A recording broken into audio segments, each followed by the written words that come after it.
Not getting enough work in practice? With the baseball and softball seasons underway, the training season never stops. Complete Performance Baseball Academy in Fairfield, New Jersey is dedicated to providing full-service training to assist in developing a player to their fullest potential. Our coaches are committed to train and prepare our players by providing a personalized instructional experience that will enhance their competitive skill level and foster a relentless quest of personal excellence. The next step is up to you. You ready to embrace the grind?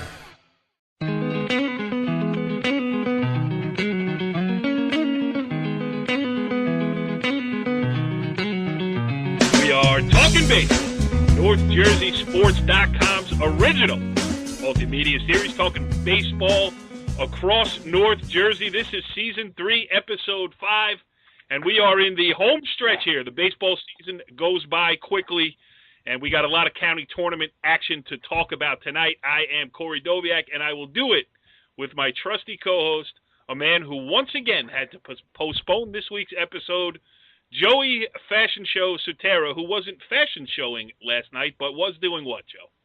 Chaperoning the prom. Joey Chaperone here on Talkin' Baseball. There it is. That's the new one now. That'll be the new one. Just, in the Stop and Shop, and people are saying, hey, Joey Fashion Show. And I'm like, you guys don't even know why that nickname, started. I said, and it was, obviously, two good friends of mine, Joe Gambardella and yourself, did a show without me.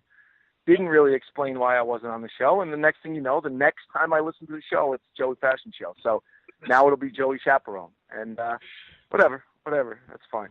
I'm done. That's why I didn't even bother. I didn't even bother trying to get a guest. Oh, actually, I did, but never mind. But look how far you've come up in the world now. Yesterday, when you canceled, we held your spot for you, and we now from now on we can't do a show without you. You are Talking Baseball. Well, no, I'm not talking baseball. I am a part of it. I do have a little bit of a problem with Barton again now, because I started to, I backed him. You guys heard it 2 weeks ago when Garfield threw him out of the dugout, wouldn't let him anywhere near them, right? I came on the show, and tragic situation. Because I am a person that's gonna, I'm gonna say it. We're gonna talk about it, and I've given Richie a hard time, and he's given me a hard time. But when the chips are down, right, Joey Chaperone was there for Richie Ballgame, and Richie Ballgame has yet to return the favor, give me a call and say, hey, I heard what you said, I appreciate it. So now, you know what? Every school that sees Barton in your dugout, throw him out. You know what, though? It's a good life lesson. In this world, as you get older, you start to realize these things. In this world, there are givers and there are takers. Yes. Richie Ballgame falls into that latter category as far as you're concerned, I believe. He's a taker. He's a taker. Yeah, so we got some good stuff to talk about here on the show this week. We have a great guest, by the way. Dumont head coach Jason Cannici. Wait. My wife, I'm outside my front of my house, and my wife is standing in the front door with her arms up. I guess that means I should go inside and help her put the boys to bed. But you know what? Sorry, show comes first. Let's go. Look at him. Joey Chaperone put the foot down over there. Well, stay tuned. 1 minute. Stay tuned for a very short edition of Talking Baseball tonight as Joe Sutera talks tough words and then turns with his tail between his legs and goes and helps running away. The boys to... There's a telephone pole. There's a telephone pole in front of my house. I'm actually hiding behind it right now. All right. Can't so what I can't see. an apt axiom for the Talking Baseball show. Absolutely. Right. She's so mad.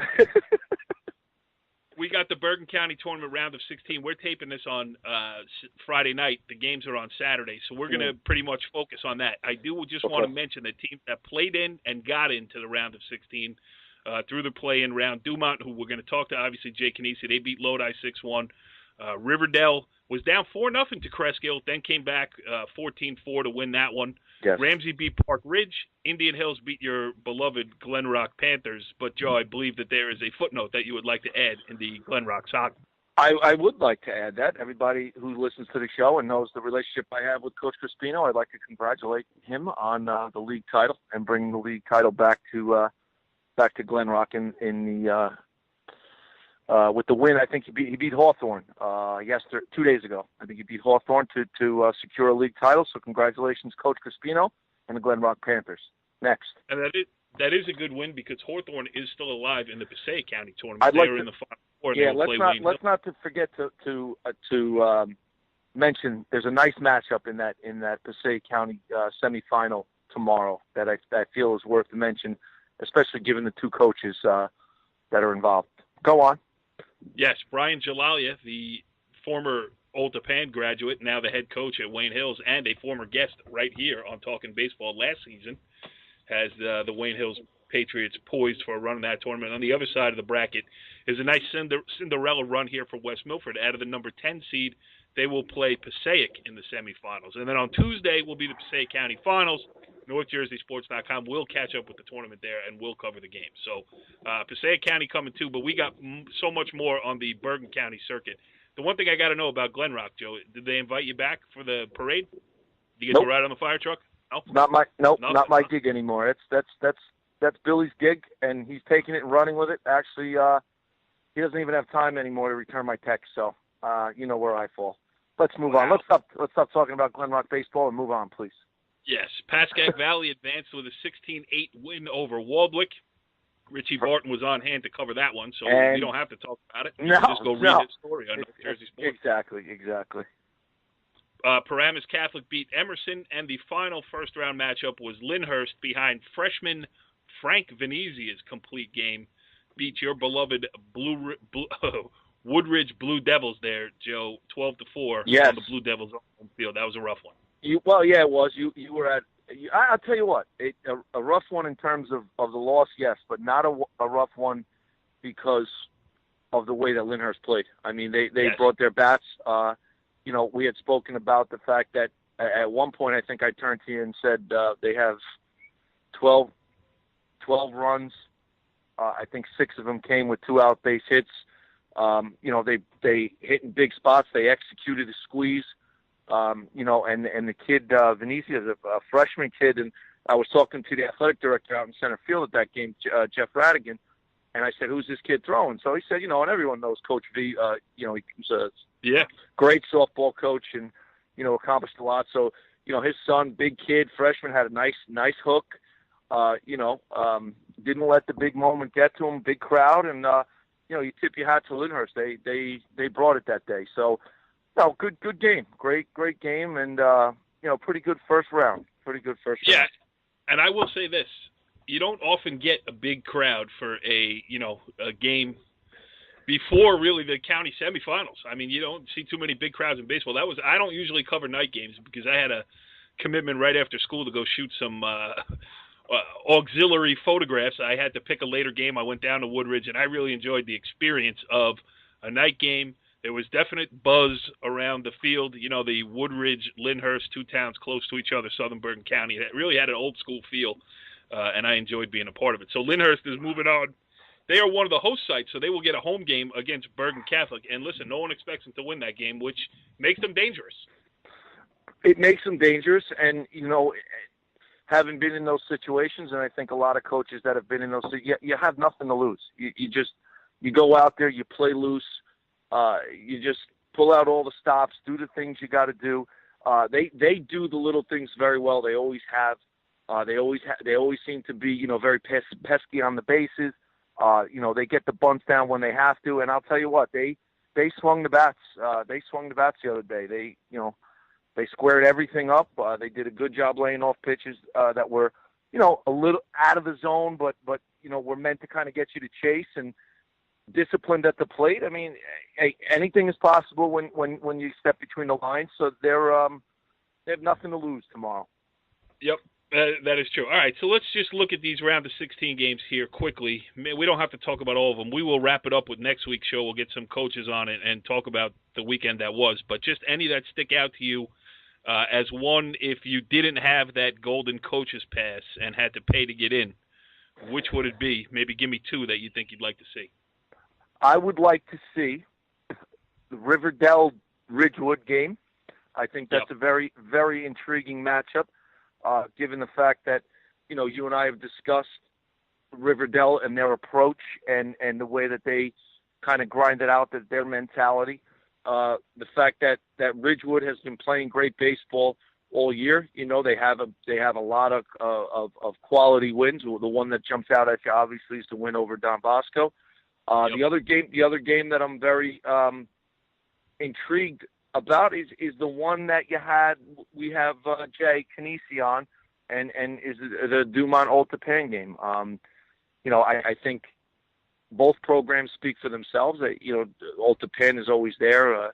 They're always going to pitch. They're always going to do the little things. They're always going to execute.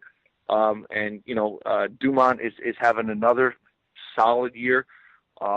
Jay has had many in his 10, 11 years at Dumont. So, that's another one.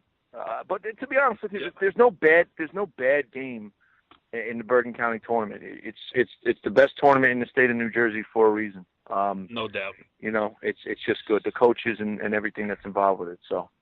Yeah, and I'll tell you, the Northern Highlands St. Mary's game, that's the 9-8. That's going to be a good one. Probably the ones I am going to cover are that aforementioned Riverdale-Ridgewood game because, I've seen Riverdale twice this year. I've seen Ridgewood once. I'm impressed by both teams. I wrote a story on NorthJerseySports.com. It's running now. You could look it up and check it out about Tom Doherty, who played right field. I covered the Dumont game on Thursday. Plays right field. Now, Joe, it's a great story because he, in July, finds out that he needs Tommy John surgery. This is a kid who's going into his senior year, expected to be maybe, the two at least, maybe even at the top of the Riverdale rotation. Gets word that he has to have the surgery on the elbow. So pitching is out for his senior year. The recovery time is 9 to 12 months. It was almost exactly 9 months to the day from when he had the surgery to April 1st. He's out there on opening day. It's that type of mentality. And he may try to walk on and play at the University of Rhode Island. That's where he's going to go next year. But even that's not for sure. So really, the kid just busted his butt to get. He didn't go out for football. They made a run to the state final without him. He didn't get to experience that. Busted his butt just to be back in time for opening day for baseball of his senior year, and that just shows you what kind of mentality, that the Riverdale team has. And if you're in the dugout there and you got a hangnail, you don't feel like playing that day, you got a bruise, something like that. You look at that kid and go, "Wow, he had Tommy John surgery 9 months ago, and he's ready to go today." I think that that kid, just by what he's done to get back, is exactly. I mean, you hit the nail on the head. There's nothing more to say about it. I mean, if that doesn't set the tone and get everybody else on your team you're in the face of adversity. I mean, every ground ball, every pitch, every this, every that, you go 0 for 3 with 3 strikeouts. Then you turn and look at a kid who works so hard to get back in the minimal amount of time. I mean, they gave him 9 to 12, and he made it back at 9. Not only is that a commitment, but that's a testament to the program too. It's wanting to be a part of something, and the kid very well could have said, "I'll take my time, and when I get there, I get there." But there's a reason, and it's a constant breath of air into your program when you have someone a lot like the kid. The name is escaping me right now. The kid we had from Rutherford that had the 2 knee surgery, tore his ACL twice. Very similar situation. I mean, as a team, as a coaching staff, how do you not rally around a kid like that? So. It's good. It should be a good matchup, as should a lot of the games in the tournament this weekend. Yeah, and the other one I'll probably cover is the late game at Emerson High School, number 10 Ramsey against number 7 Ramapo. I've been high on Ramapo all year, and Ramsey needs no introduction. That's been one of the most consistent public school programs in North Jersey for a long time too. Yes, absolutely. Another good matchup. Programs that they're there for reasons. I mean, you're kind of beating a dead horse. Well coached. Right. They have talent. They're well coached.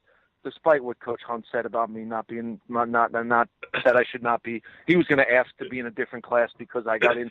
That's okay. I still respect the hell out of him and both programs. But in all seriousness, I mean, a lot of times on the show we just kind of talk about same programs, and it's really a simple formula. You have talent, you need someone to lead and prepare, and every team has talent, and they have people that lead and prepare. So, you kind of just... It's no coincidence. No, not at all. Not at all. All right, so that's a quick look at the rest of the round of 16. Let's dive a little bit deeper here as we welcome in our guest on this edition of Talkin Baseball. Joining us on the Moe's Southwest Grill Hotline is Dumont head coach Jay Cannici. Coach, thanks for joining us here on Talkin Baseball. Thanks, guys. Thanks for having me. Excited to be on the show.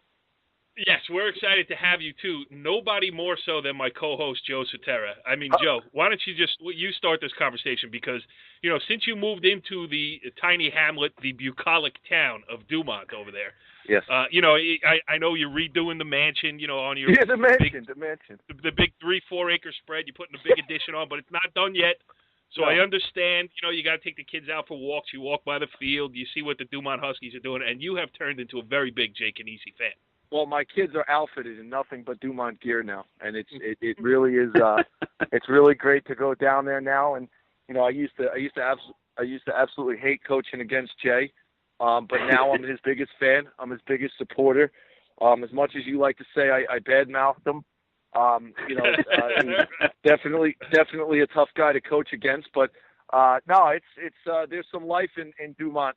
Being a part of the town and still being connected to Bergen County baseball. There's a good buzz in the town, and Jay's got the kids playing well, and they still got a little ways to go here, but they're ready. I watch them practice, and Coach was gracious enough to come over and give my kids a hat, and doesn't have to do that because it's all about Dumont baseball. After Woodridge, of course. After Woodridge. Yeah, that's right.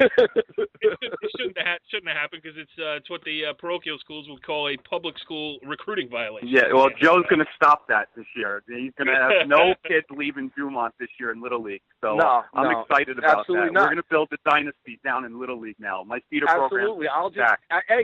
Jay, we talked the other day, and my kids, we were watching practice, and we were out in center field, and my kid says to me, Dad, do you know this coach is just the guy that gives the hats? I go, yeah. I said, that's Coach Cannici. So he goes, oh, he gave us the hats? I go, yeah. He goes, is he a better coach than you are? And I said, absolutely. I said, he's got more wins than I do. I said, he's much better than I am. No, I said, Daddy wasn't that good. Listen, you're number one in your son's eyes, I'm telling you. Yeah. He should be your coach. I mean, it's always a tough battle coaching you. Not really, though. Have you ever met Joe, Jay? Have you ever met him? I mean, you'd be a perfect role model. I told my AD if there was one guy that I would give one game to, be Joe Sutera getting his 200th win as an honorary coach because he deserves that. There you go. See? Soviak. He does. I do have. He does. And then he could badmouth me after the game because probably he's going to lose it. Thank you, Jay. That's true. All right, Jay, let's go ahead. I mean, you know how excited Joe is because, I just said one thing and off he goes. He's gushing about Dumont baseball. Love it. You know what, though? There's a lot to talk about with this team this year, too. I mean, I caught you on a bad day yesterday. We don't even have to talk about it. Yes, it was a bad you were day. coming off. You were coming off a Bergen County tournament win the day before. I don't know if you played today. Did you play today? No, we got canceled. We were supposed to play Ramsey. Right. We got canceled. Right. So you canceled today, but you're looking ahead, obviously, to tomorrow, which is the round of 16, the Bergen County tournament against Old Tapan. And listen, for Dumont to get a win in the county tournament, to get to play another game in the Bergen County tournament at a neutral site against the traditional power. I mean, for Group 1 and Group 2 schools, I talk about this all the time. If you get the playing game, you want to win that. That way, no matter what anybody says, you had a great year. You won a game in the Bergen County tournament. Nobody can take that away from you. And now you get to go test yourself against, the Group 3s, the Group 4s, and the parochials of the world. Do you feel that way, or do you feel like, hey, we got to go out and win this game to really put a stamp on this run? It's one of those things where I look back, and Dumont baseball has been there before. We've gotten past the round of 16. We lost the next round. We've been there. We've played Old Tapan in Bergen County tournament. We've played Bergen Catholic. We've played Paramus Catholic. Dumont this is expected now. And, I built this program from the bottom up, and we've worked really hard to get that winning attitude. And basically, we're going in tomorrow feeling really good about winning the game. I got my number one pitcher going, Daniel Raglovich. He's amped up. We had a meeting today with him and my catcher Eric Bruin. We're just excited. We have a game plan.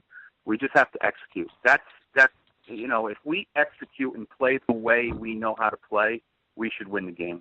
I feel good about it. And you know what? We're playing a team that's very well coached in Old Japan. Timmy Byron always gets them ready to play. Fundamentally sound. We understand that. But if my team plays the way they should, we should do well. Joe, how about that? Some confidence out of the hometown team. You got to like that. Well, I do like it. I think they have every right to be confident. I haven't seen. I won't try to pronounce his name and disrespect the kid, but I haven't seen him. I haven't seen him throw. But from what other coaches have told me, and the buzz about him is that he's legit, Jay. And I don't want to take away from what you've done in the past, but I think he's that X factor on the mound this year. You've always had 3 or 4 kids that could shut somebody down and were similar in style. But I mean, this kid's a legitimate dominant kid on the would and I guess would you be safe to say he separates you a little bit this year, right? Yeah, he does. He really does. And he earlier in the season we played Mawa, and when you read the Bergen record and you see the score that it was 8-2 or whatever it was a 3-2 ball game going into the 6th, and Daniel was getting really tired, and a couple base hits here and there, but it really didn't reflect how close it was. So he's pitched some big games for us, and Mawa is a really good hitting team. I just think he's the type of pitcher. He worked really hard in the off season.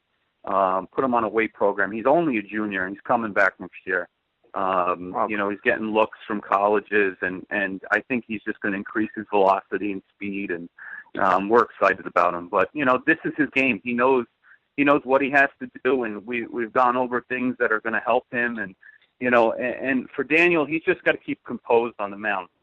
I told him, let the game bring it to himself, and don't get overexcited and nervous, and feed into that energy, and he'll be fine. He'll be fine. So he throws a lot of strikes, and he's a really good pitcher. He's a smart pitcher.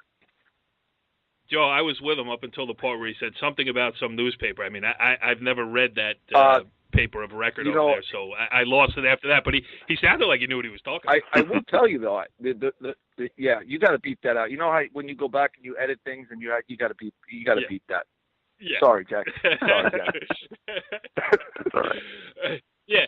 So, and Jay, also, watching you at the big ballpark in Pershing on Pershing Avenue there twice great this field. year. Great field. It's a great really field. Is. You're gonna do some cathedral. changes over there, right? I mean, I'd like some turf, maybe some new clay. I'll talk to the athletic director. He's a good guy, good friend of mine. I'll see what we can work out. Mr. Opita, he's a go-getter. He'll do anything for me. Love the guy. So he's gonna love the fact. He's going to love the fact that we mentioned turf on that field, and people are probably going to listen. You're a to taxpayer this. now. Hey, you're a taxpayer That's now. right. You can make a statement right there. Let's go. Excellent, Jay. That's an excellent point, Jay. I'm a taxpayer. I'm going to give our athletic director a call. And as a taxpayer, I just I want to kick around the idea of maybe turf in the field. So I love great it. idea. I love it. Joe, let's do the right thing over here. We know the financial situation you find yourself in nowadays. Just write the check. Get the turf done. Don't bother the other taxpayers. It's petty cash to a man of your means. Or he's doing really well at Woodridge. I think he can make a nice donation. Right there. I agree. I mean, I agree. But Jay, listen, I think he just got a new dog too, man. I mean, he's going crazy over there. He got a new house, got a new dog, right? Joe, you got a new dog? Yeah, new dog. Hey, Joe, tell him what else you bought. He's not even not sleeping today. at night.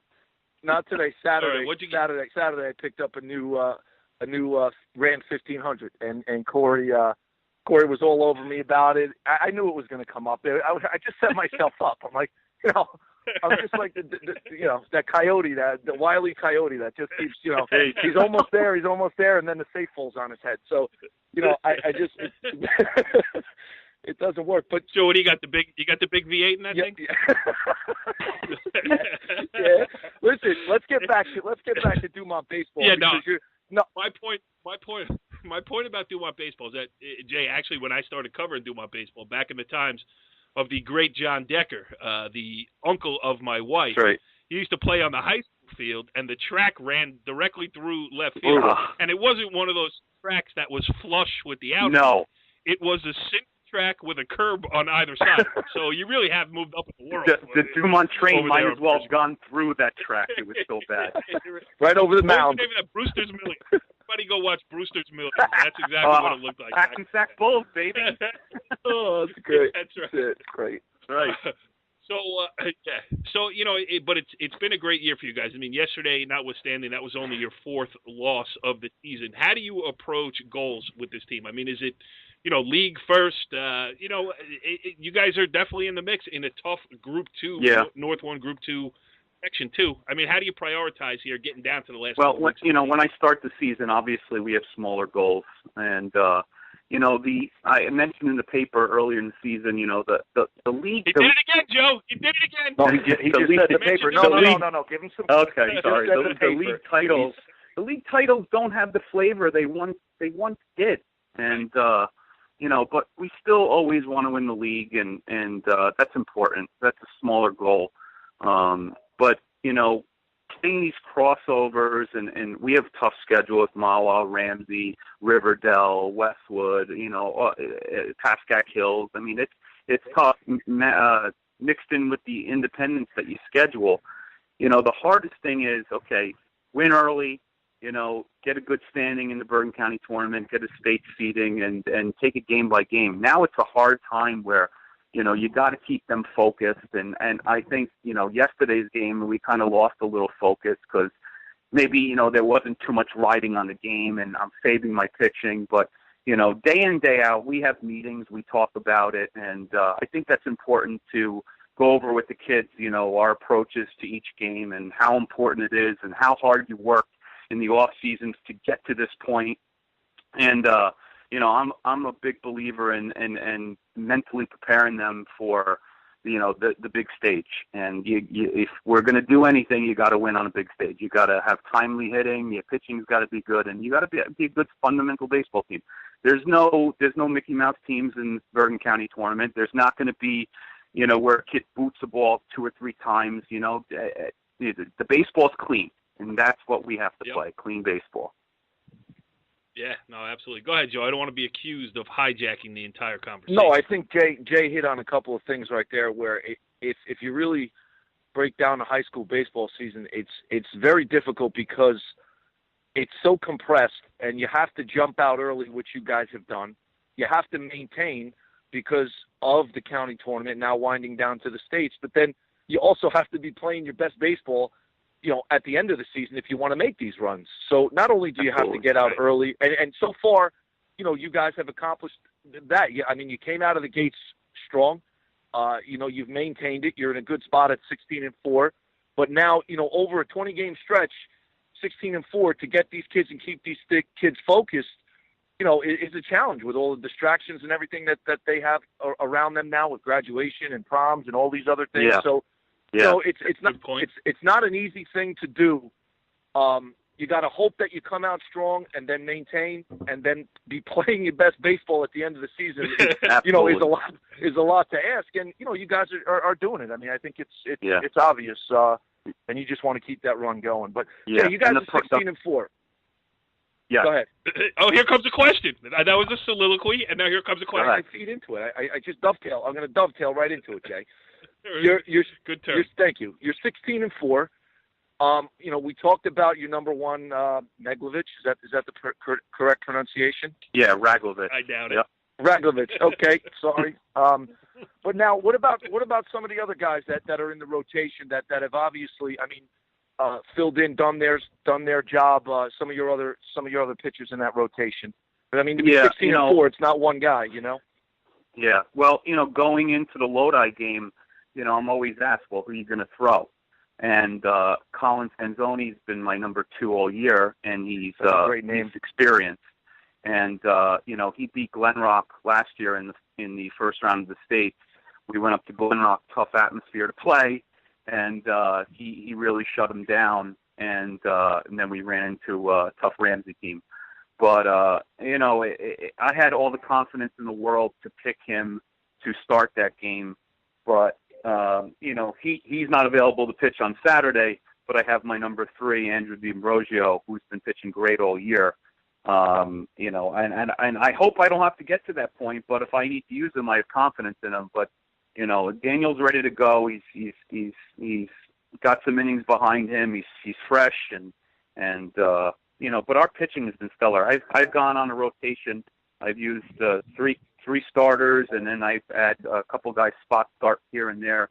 My pitching's been stellar this year, I have to say. And when your pitching's good, you just got to put numbers on the board, And it's been talked about for years. Pitching and defense always wins games in Bergen County baseball.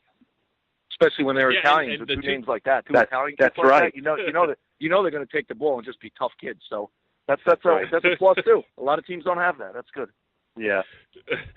Yeah, and Jay, you know what I've noticed too in the 2 games that I've covered you this year, the bottom of your lineup has come through too. You're pretty circular, where you can get a rally started with 8-9, which you don't often see in a Group 2 or a smaller school team. You know what I mean? I've seen the bottom of your order. It looks pretty good. we put up a lot of runs, and it starts sometimes with the middle, and then the bottom really comes through. When the bottom of the order gets on base, we give ourselves so many good chances, and they're scrappy at the bottom. They just put the ball in play. We don't strike out a lot. We have our certain number of strikeouts, but they really do a good job. If I ask them to bunt, they bunt, squeeze. They hit to the right side, hit and run. They do a great job with that. But if my bottom does well tomorrow, we're going to be in good shape. Yeah. And that's going to be a matchup of wits with you and Coach Byron. And I understand from talking to you yesterday, you guys have played in the county tournament. You split 2-2 to the best of your knowledge. To the best of my knowledge, I think we're 2-2 or something like that. I know we've played them 3 or 4 times. I can't remember. Yeah, now you can't do it because you're obviously going to be in the dugout. But Joe, I think we need to make a side bet on the rubber match. Oh, wow. There you go. You're talking now. You see, now you put me. Here's the thing. I got to back my hometown now, Dumont. Okay. I got to take him. And no offense. You better take me, or you're not getting any more gear. Whoa, absolutely. And I won't push for the turf.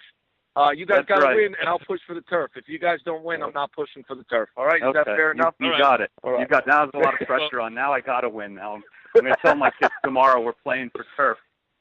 That's going to get them energized because they don't have to rake or do anything like that, Joe. So thank you. That's your good motivation right there. You got it. And I'll come down and I'll do the mound. I'll do all the raking for him. You win tomorrow. There you go. Sounds great. And Joe, it's natural stakes too because I am in the Old Tappan district. My daughter does the scorebook for Old Tappan. Oh, so you're biased. The Oviacs will be and listen, they don't need turf or they don't need my money up here in Old Tappan. No, they don't. So I got no skin in the game over there. I can just go over and enjoy the game and be a fan. Do they have a bullpen car up there too, Corey? Well, we're going to get one, but as soon as the dome is installed, the retractable roof. There we go. Which has a couple cost overruns, but we'll get that taken care of too. So anyway, good stuff here tonight, Jay. Congratulations on a great season so far, and it would be hard for me to say I'm rooting for you tomorrow because of my predicament. I am. I'll be rooting for Dumont. But I will say that I will be an impartial observer, and if you win, I will crack a smile. How about that? That's great. I'll take a smile, Corey. Good stuff, Jay. Can my boys be the bat boy one day? We got to get them board approved. I'll put it through your AD. Mike Capito. Thank you. You might have to put them in a bubble, though. There's restrictions about these kids going onto the field. You have to get maybe they have to go through CPR training and EpiPen and all that other stuff to get on the field. They got to go to. That's what we have to go through now. These channels to get like an assistant coach. Like you have to go through all these things. CPR. Hey, I'm one of the guys. I'm one of the guys that makes the coaches do that. So I can't comment on that. I know. You can't comment on it. But I can comment on it. Jay, good stuff, and we'll see you tomorrow. Good luck. Thanks, guys. Thanks for having me. All right, interesting stuff there with Dumont head coach Jay Cannici. I could have kept that conversation going for another half hour. The guy's pleasure to talk to. He's done great things with that program. I just have to do a little sound check here. Joe, are you still there? I am here. Wow. I'm still, like now it's like almost like my wife is peering through the blinds and like stalking me and waiting for me to get into the open and then just going to take a shot. So we got to close this up. it was a great show with Coach Cannici. Looking forward to the games this weekend. Jay, yeah. Jay is not a stupid man. He knows that he's got somebody here that will help him in the little league. I was very, very happy that he pointed that out. And he's just blowing smoke at you. I mean, he's looking to volunteer. I know that, but he did make a very good point that I am going to be a part of the community and the baseball program here and keep these kids here in Dumont. But I'll tell you, he's done a pretty good job himself in not losing a lot of kids to parochial schools. But to be honest with you, good program, great show. Core, great show. My wife would certainly concur with that. We should ask her, but she's the arbiter. She's the arbiter of great show. Yes, she just gave me the. What that look when they look out of the corner of their eye and said that been married going on 19 years. My wife's eye right now. For me, going on being married 19 years, I got the look that says you really are an idiot. So yes, I will take that. I can accept that. In fact, I wear it as a badge of honor, Joe. And good luck. Just remember, in the immortal words of the movie, It's a Mad, Mad, Mad, Mad World. When you enter your house, it's serpentine, Shell. Actually, I'm going to walk into my house right now. I'm going to sit down and I'm going to put on the MLB Network, and I may very well never do another show again because she will sneak up for me when I'm sitting in my chair from behind, and I may not be around anymore. So, what do you got? Like a chair like Archie Bunker over there? Yes, I do. I do have a chair. Archie Bunker would not be the character that I would like to parallel myself with, but I do have a chair that I like to sit in and watch games. That's what I do. And I also do shows, which apparently irritate my wife all of a sudden. So, hey, they're not just my three boys. They're not just my three boys, guys. They're not just... If this is indeed your last appearance on Talkin' Baseball, it's been a pleasure. I would like to close by saying, great show, Joe. Follow the leader.